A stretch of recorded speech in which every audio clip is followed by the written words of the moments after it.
fucking game. Welcome back to Quick Couch. I'm Michael. I'm Skylar. And Phoebe just destroyed Spencer's tunnel, which we've been saying every time we've come down here was a dumb tunnel. And then she just set a bomb.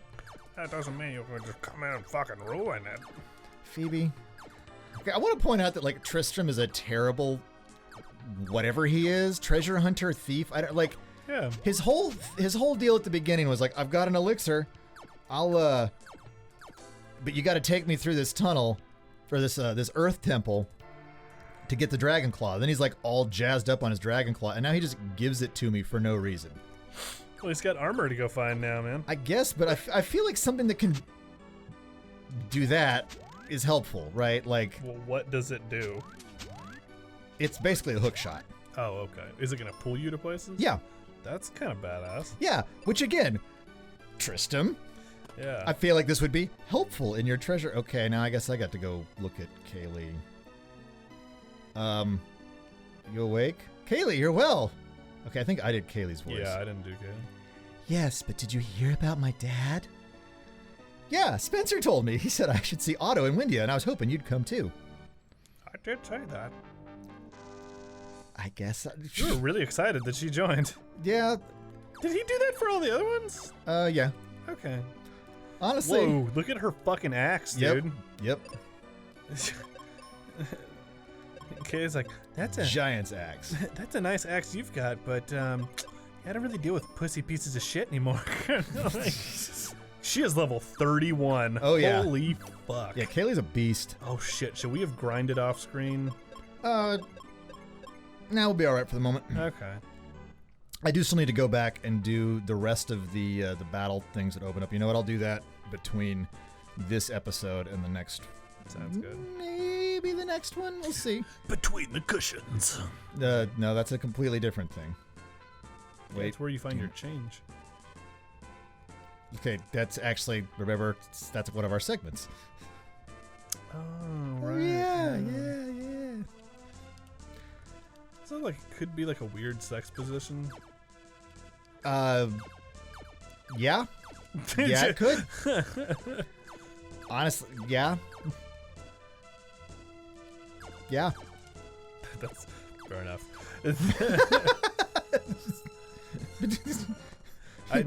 You know what? Y'all want to get on between the cushions and woo. It's like, how many more minutes do we have of the episode? Just keep going, like, yeah, for like the next 10 minutes. Yeah, well, about that long. Let's see. Yeah, you like how long we had Tristram? Yeah, he really didn't stick around. Nah, though. he's just Gonzo. Is that the last time we have him? Yeah. He's all fucking around. I think because we are approaching the end of the game. This is really? Well, Okay. I mean, yes and no. This is World 4, and then once we do this crystal, there's no more crystals. Then there's just kind of the final sequence. Sweet. So who's like your final companion, or do we want to save that? Yeah, we can save it. Okay. I mean, there's only the 4 companions, so it's gonna be okay. it's gonna be one of them. Oh, God, mother. Well, she can heal at least. She can. It's just like it makes everything take longer.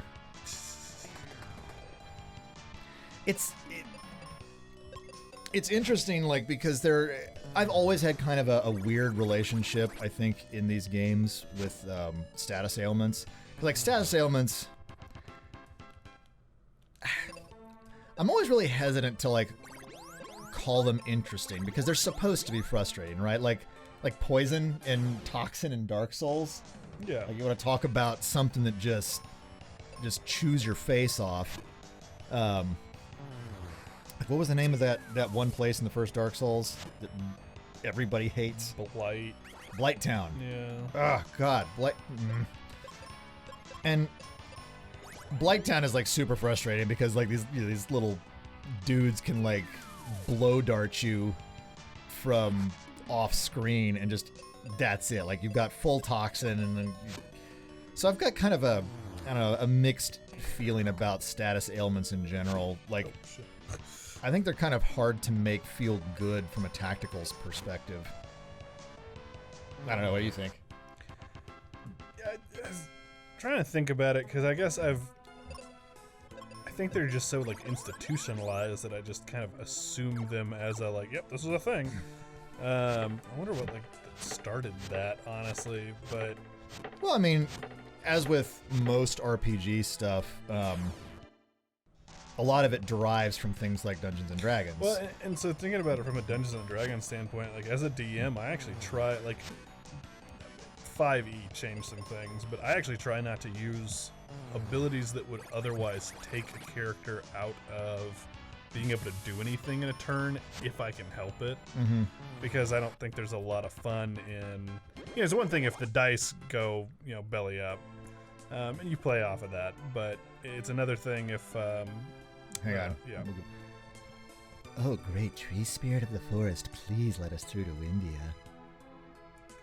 I'll let you through if you can whack the monsters inside of me. That's not an innuendo. This is like some Zelda shit. There's a lot of monsters in there. Need whacking. If that's the way you want it. Translators? I knew he was gonna do that. All right, line up. Yeah. We're missing Lubin though, so this is gonna be weird. Jesus. Anyway, 5e. Yeah. So like hold person, and other people may subscribe to this differently, but like hold person is a save. So you do a little saving throw thing, and if you fail, you're just kind of stuck in place. You can't do anything. There are some things that debilitate like your movement, or maybe you roll with disadvantage on certain things, meaning you roll 2 d20s and you take the lower. Sure. There's some things that create complications, but I never like things that necessarily just lock you down. Yeah, like this. I think I've got my story about my friend Adam and Adam, I love you if you're ever listening to this, but I threw lots of dice at you that night because I was basically taken completely out of combat for the rest of the combat that we did that night. Like, I was just in a stasis field and I could do nothing. Yeah. And see, I think doing that to an NPC is fine, because Sure. who gives a fuck? Like, the NPC is there to be an obstacle that is challenging in a sense of it is going to push you to your limits, use up your resources, or potentially, if things go really bad, kill one of your party members or something like that. And so I try to avoid those sorts of things. So like the petrify here is kind of an interesting thought, because I know that perpetuates through other games. I don't feel like you feel it as harder in other games for the exact same reason you've mentioned so many times, where it's like you only have 2 guys here. Yeah. Meaning if both of them get petrified, the fuck can you do? I mean, and we've literally seen that happen a couple times as we've gone through this, where, I mean, it wasn't even that like I necessarily did anything wrong, because you can't preemptively heal something. It's not worth. I don't think, as the status elements are presented in this game, that there's a lot of depth to them. No. But I definitely think I reminisce of Final Fantasy IX a bit, and some of the status ailments that I sort of underwent in that game, where someone would get petrified, or like someone would get the confused where they're just like spinning around. Yeah, charmed and stuff like that. Yeah, it had some different ones for sure. And they could really change the flow of battle. This doesn't so much change the flow of battle as it just temporarily inconveniences you, or potentially just ends the fight immediately. Yeah, well, and as we've said, like the real core problem of it in this game is that there's only 2 people, and I don't think no matter what game you're in, if everything is balanced around the idea of having 2 people under control, and you have an immediate game over with things like Petrify, because that's super common. I mean, even through basically all of the Final Fantasy series, and honestly, most RPGs are like that. Like there will always be like a Petrify or something. But it doesn't feel as critical in games where you have more control over it. The other thing I will say, and this comes partly from like the sort of direct way they mete out gear. you have the option in like other Final Fantasies of like equipping accessories and stuff, right? That that will prevent things like petrification or prevent things like blind, and you have nothing even remotely like that in this game because you don't get anything until they give it to you. Yeah. Because like at this point, with my gear, so like I have heightened defense against fire. I believe I've got heightened defense against water, and I think that's poison resistance. Sure. You won't get a tan. Yeah, I am forever pasty. That's why I cast white so much. And then I think I'm immune to silence. Okay. But I've gotten, outside of the fact that we haven't done those couple battle arenas, I've gotten everything that I can get. Yeah, I just in this one, I would say there is a good obstacle presented in later games with some of those status ailments. I mean, you talk about like, because you were talking about I actually like how that works. Yeah, it also has a cool sound. Yeah. Like, so you were talking about Final Fantasy IX where you can get some like resistances and stuff. Well, I remember some of those were built in where you would like get the abilities the longer you used those items, and then you would have why is there a face inside the face of the tree? Come into my mouth, little man. Your move. You would have to spend some of those like interior or those like character-based resources and strategize around like what your next fight is. Like, you are in an area that's going to poison you a lot.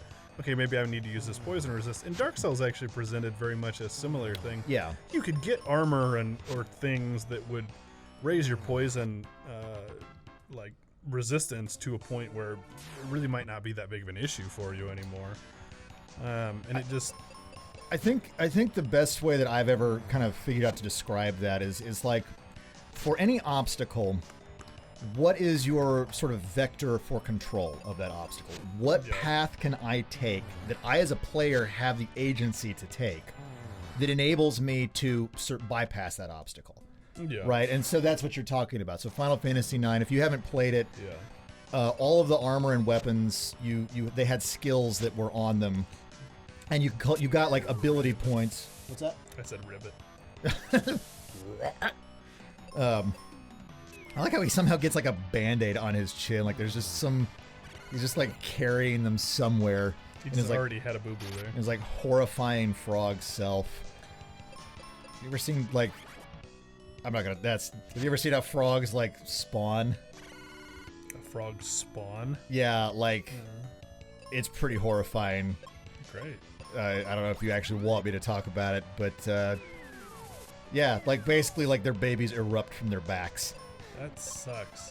Yeah, I won't describe it in detail because it actually like plays into one of those things that like freaks people out. All right, like, don't go looking for that Yeah. if it freaks you out.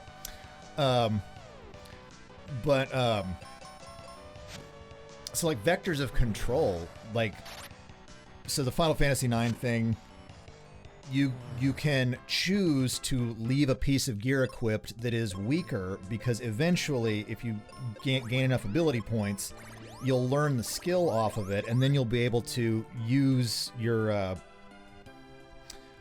you'll be able to use like you have a resource that you could, that actually might be what the ability points are, is the resource. Yeah. And then you gain like job points. It's something P after battle because it's always something P. Whoa. Oh, God. I think he just watched it because he just like, yeah, I know, I've seen it, dude. Man. He just like visibly recoiled to get the gif that he found of it. I think even that worm's like, yeah, it was pretty fucked up, wasn't it? Yeah. Like, what do you think? I hang out with these guys. I've seen that shit for real, man. Yeah. Why do you think I got rid of my eyes? Yeah. Yeah, they were just little tendrils. Yeah.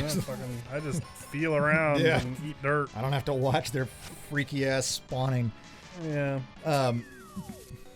But yeah, so you get to assign those abilities, and so like you get a piece of gear that gives you poison resist, and when you go into a place like it's always a swamp where you have lots of poison problems, you can be like, all right, I need to equip this now. And so you're given at first the temporary means to handle it, And you can also choose to do it through item usage, which is made easier by having multiple characters and multiple skill sets.